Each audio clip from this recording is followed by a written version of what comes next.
जन के सही तरीके से दे पाएंगे। तो दोस्तों यदि आप प्रगणक है तो ये वीडियो आपके सारे कंफ्यूजन दूर कर देगी।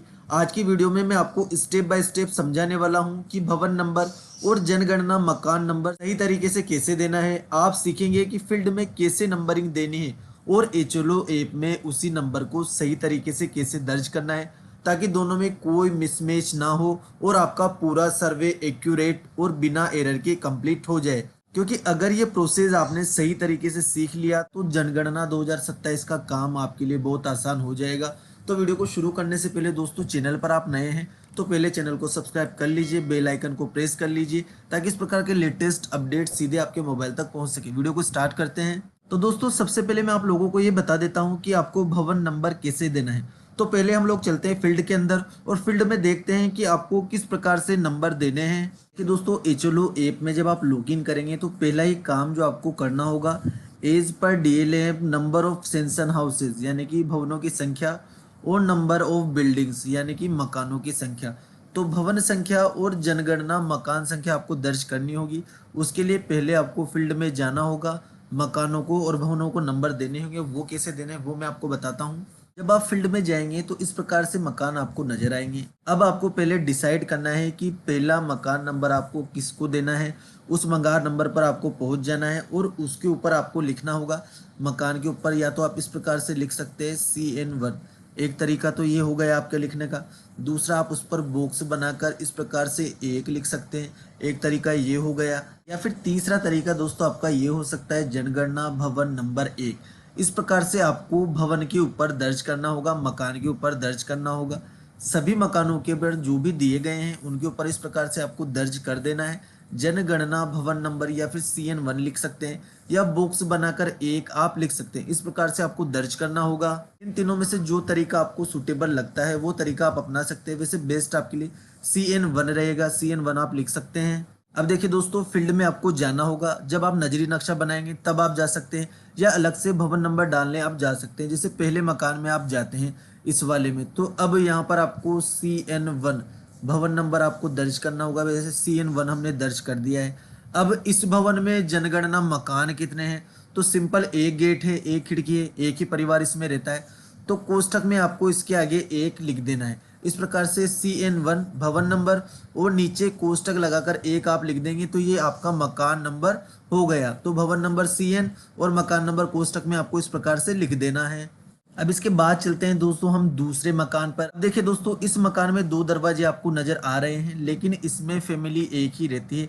आपके सामने भी ये स्थिति आ सकती है। तो सबसे पहले हम इसको भवन नंबर अलॉट करेंगे तो CN2। इस प्रकार से भवन नंबर 2 हम इसको अलॉट कर देंगे, लेकिन एक ही परिवार इसमें रहता है।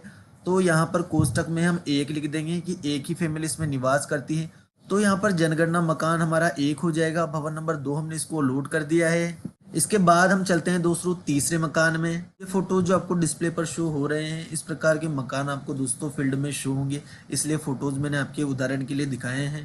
देखिए दोस्तों, अब चलते हैं हम मकान नंबर 3 पर। तो देखिए दोस्तों, इस प्रकार का मकान आपके सामने हो सकता है जिसमें 2 दरवाजे हो, एक ही भवन हो, लेकिन उसमें 2 फैमिली निवास करती हो। तो अब उसको भवन नंबर आप कैसे देंगे, तो 2 तक तो हम अलॉट कर चुके हैं, तो इसको हम अलॉट करेंगे CN3 यानी कि भवन नंबर 3। अब इसमें 2 परिवार निवास करते हैं, अलग अलग वो खाना बनाते हैं, दोनों ही परिवार अलग है। तो अब इसमें जनगणना मकान हमारे 2 हो जाएंगे। 2 दरवाजे हैं, 2 मकान रहते हैं, तो जनगणना मकान आपको यहाँ पर 2 दर्ज करना है। इस प्रकार से आपको उस मकान के ऊपर लिखना होगा। इससे पहले जो मकान था वो भी सेम ऐसा ही था, 2 ही उसमें दरवाजे थे, लेकिन उसमें एक ही परिवार निवास करता था, इसलिए जनगणना मकान भी एक था। और इस मकान में 2 परिवार निवास करते हैं तो जनगणना मकान हमारा 2 हो जाएगा। इस प्रकार से हमें दर्ज कर देना है। अब इसके बाद हम अगले मकान पर आते हैं। तो यहाँ पर हमें एक कच्चा मकान मिलता है, क्योंकि गांव में आप सर्वे करेंगे तो कच्चा मकान भी आपको मिलेगा। तो इस पर भी आपको CN4 लिख देना है। इसको एक भवन संख्या अलॉट करनी है और एक ही परिवार इसमें रहता है, तो जनगणना मकान 1 आपको कर देना है। इसके बाद अब अगले मकान पर चलते हैं। अब देखिए दोस्तों, उसके बाद जो भवन आता है वो है एक मंदिर। तो मंदिर को भी हमें यहाँ पर भवन नंबर अलॉट करना पड़ेगा। तो CN5 हम इस मंदिर को अलॉट करते हैं, क्योंकि ये एक जनगणना मकान भी है तो इसको जनगणना मकान भी हमें लिखना होगा। तो इस प्रकार से CN5 लिख के कोष्ठक में 1 आपको लिख देना है और मंदिर को भी आपको भवन नंबर और जनगणना मकान नंबर आपको अलॉट करने होंगे। अब आपके मन में सवाल आ रहा होगा दोस्तों कि मंदिर का सर्वे किस प्रकार करेंगे। तो जब 34 सवाल आपसे पूछे जाएंगे उसमें 7वें नंबर के सवाल में आपको मंदिर सेलेक्ट कर लेना है। उसके बाद आपके सवाल आना बंद हो जाएंगे और वो वहीं से पूरा हो जाएगा। तो ये वाली क्वेरी भी आपकी क्लियर यहाँ पर हो जाएगी। देखिए दोस्तों, अगले मकान पर हम चलते हैं। इसके बाद जो हमारा मकान है उस पर ताला लगा हुआ है, लोक है। मंदिर के बाद जो भवन आया है वो लोक है। इस प्रकार के मकान या इस प्रकार की सिचुएशन आपके सामने भी फील्ड में आएगी। तो एचएलओ ऐप में आपको लोक का ऑप्शन भी दिया गया है, उस वाले ऑप्शन को आप सेलेक्ट करेंगे तो आपके आगे के सारे सवाल हट जाएंगे। डायरेक्ट मोबाइल नंबर का ऑप्शन एक्टिव हो जाएगा। तो इसको भी दोस्तों आपको यहाँ पर भवन नंबर अलॉट करना होगा CN6 करके।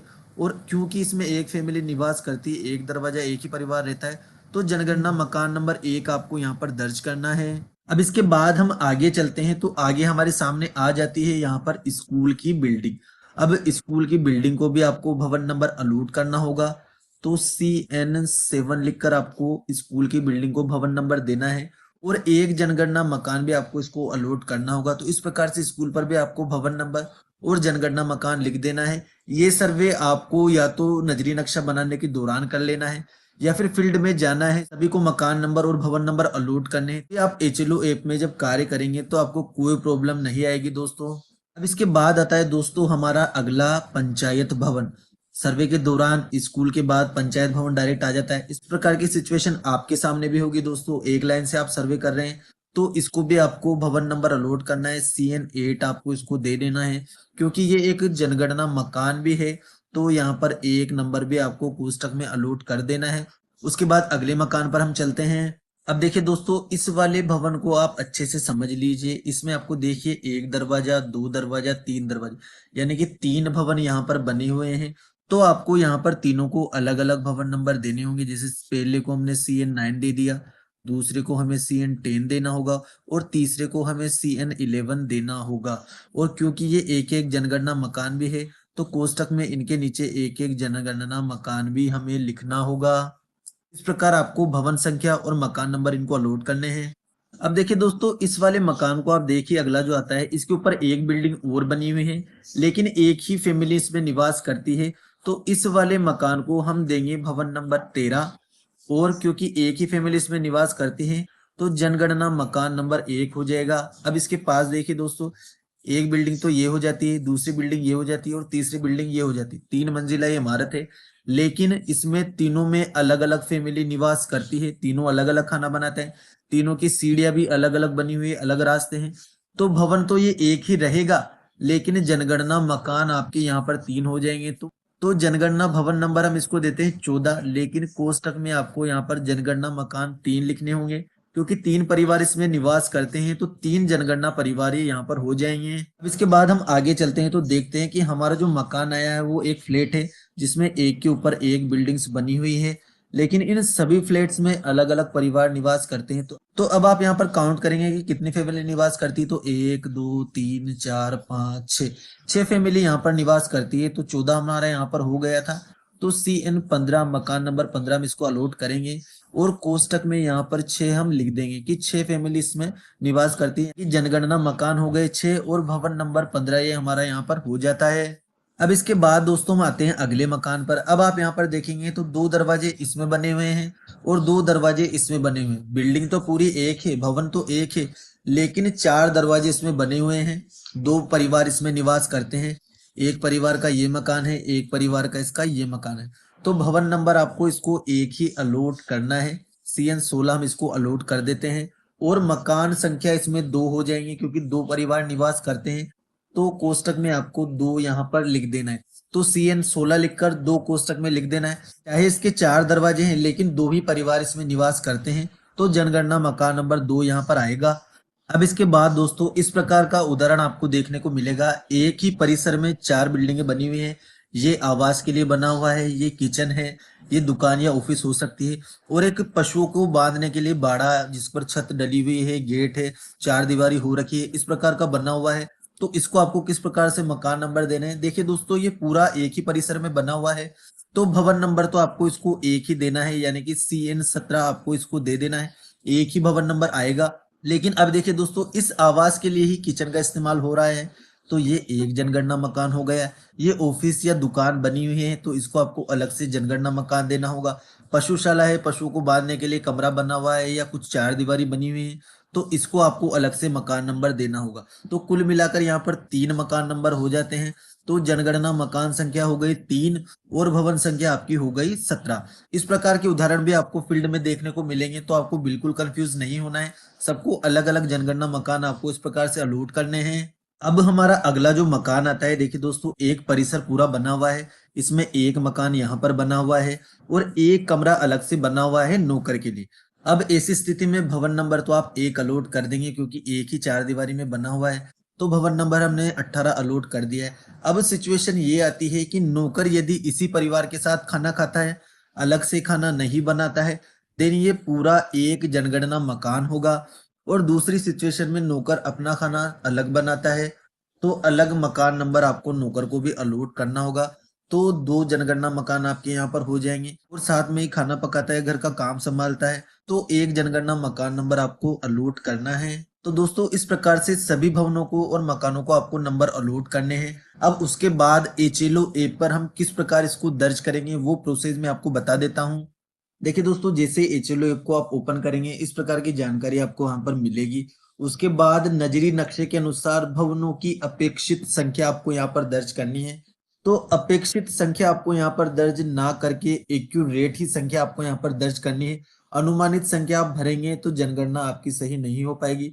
इसलिए दोस्तों, जब आपने सभी मकानों को और भवनों को मकान नंबर अलॉट कर दिए, काउंटिंग आपने कर ली है, तो एक्यूरेट भवनों की संख्या आपको यहाँ पर दर्ज कर देनी है कि 50 हुए हैं, 60 हुए हैं, जितने भी भवन आपके अलॉट हुए हैं वो संख्या आपको यहाँ पर दर्ज करनी है। इसी प्रकार से जनगणना मकानों की अपेक्षित संख्या, यहाँ पर भी अनुमानित संख्या पूछी जा रही है, लेकिन एक्यूरेट संख्या जो आपने सर्वे के दौरान अलॉट की है, नजरी नक्शा जब आप बना रहे थे तब आपने अलॉट की, वो ही मकानों की एक्यूरेट संख्या आपको यहाँ पर दर्ज कर देनी है।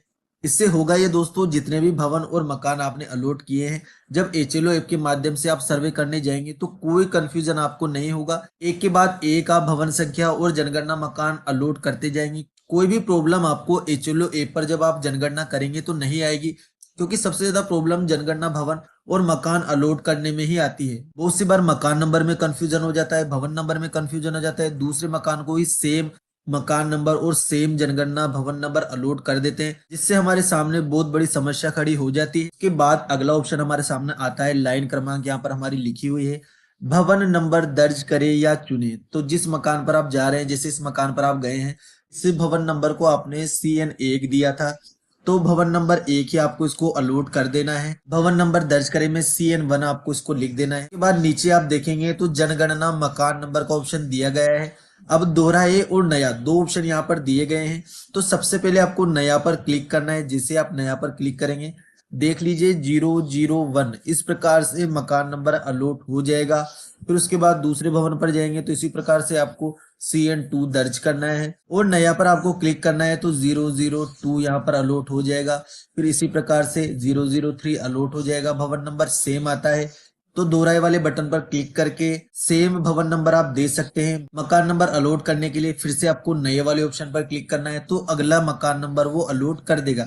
इस प्रकार 1 बाय 1 आपको भवन नंबर और मकान नंबर अलॉट करते हुए चलना है। तो दोस्तों, जो मंदिर है, मंदिर को भी आपको मकान नंबर अलॉट करना है। 007 इसको अलॉट कर दे। उसके बाद जो बंद भवन था वो हमारा आ जाता है तो इसको भी आपको भवन नंबर जो आपने इस पर पहले दर्ज किया था वही लोड करके नया पर क्लिक करके नया मकान दे देना है। इसी प्रकार से स्कूल को देना है, पंचायत भवन को देना है। सभी को 1 बाय 1 आपको मकान नंबर और भवन नंबर अलॉट करते चलना है, क्योंकि आपने ऑफलाइन सर्वे पहले कर लिया है, ऑफलाइन आपने दे दिए हैं, तो वही नंबर आपको ऑनलाइन भी एचएलओ ऐप में दे देने हैं। कोई कंफ्यूजन आपका यहाँ पर नहीं होगा और पूरा जनगणना का कार्य आपका 100% एक्यूरेंसी के साथ और सही होगा। तो दोस्तों, ये जानकारी थी कि जनगणना मकान और भवन किस प्रकार आपको एचएलओ ऐप पर और ऑफलाइन अलॉट करने हैं। वीडियो अगर आपको यूजफुल लगा हो तो वीडियो को लाइक कर दें। अगली अपडेट के लिए चैनल को सब्सक्राइब जरूर कर ले। कोई क्वेरी यदि आपकी रहती है तो कमेंट बॉक्स में मुझे जरूर बताएं। Thank you.